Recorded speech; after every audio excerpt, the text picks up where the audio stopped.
Welcome to another Sapphic Lit pop-up interview. Today we have Lynn Ames. Lynn, how you doing?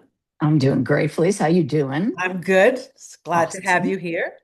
We're going to talk about your book, Secrets Well Kept. Can you tell us a little about the book?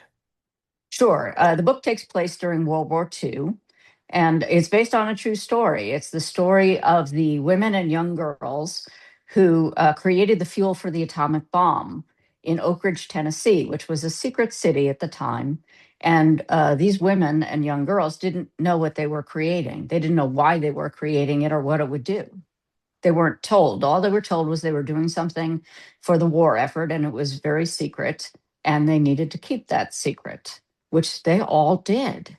Wow, how many women and girls in total were there? There were 74,000 people working in Oak Ridge, Tennessee. They weren't all women and girls, but the vast majority of them were. Why did they recruit women and girls?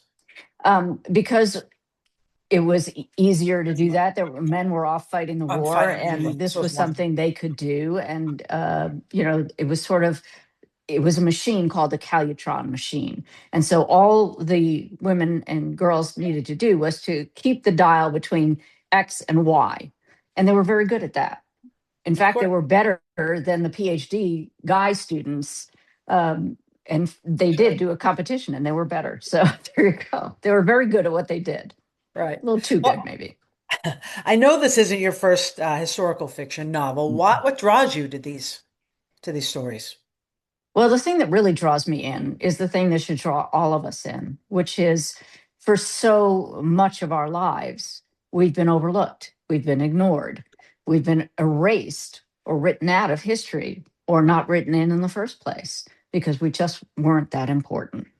But we've always been here and we've always been involved and we've always been creating history, and we need to talk more about that. And so all I've done is write us back into history where we've always been. And that's always my mission, is to make sure that our place in history is preserved. So what was it about these young women that, prompted you to write a whole book about it? Well, for me, first of all, it was the fascination that they all kept the secret. Remarkable. And it was also that there were 74,000 women and girls or thereabouts in this place. And the idea that none of them might be, I don't know, lesbian was like unrealistic. Clearly there were. And I thought, well, that must have been a real challenge on that level of it. And, um, so it just became I have to tell their story. Somebody has to tell their story. Right. And you just kind of came up with these stories and these characters. So how does this story resonate today?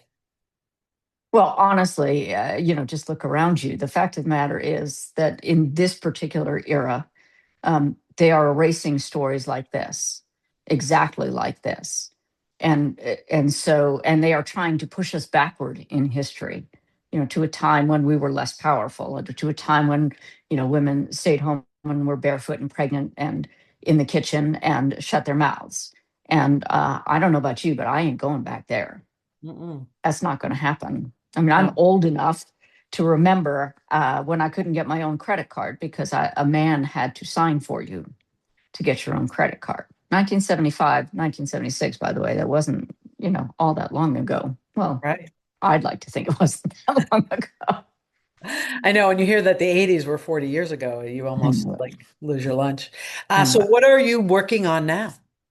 So I'm working on something I hope very important and completely different. And the working title of it is Victoria. And it's sort of a racial reckoning for all of us. Things we need to consider, for those who think that they're incredibly anti-racist and think that they're doing all the right things, but don't have the lens to look through to Mm. understand some more subtle ways that perhaps we're not all that we think we are. And maybe, there are things in our lives that we would reconsider and ways to be better allies.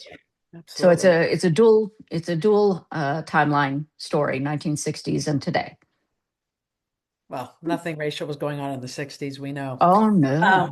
Nothing ever happens. Well, that's great. That's really good. Well, thank you for taking the time to talk with me today. Well, thank you for having me. This is great. Always, always. Always a All right. pleasure. I'll see you. Thank you. All You're right. welcome. Bye.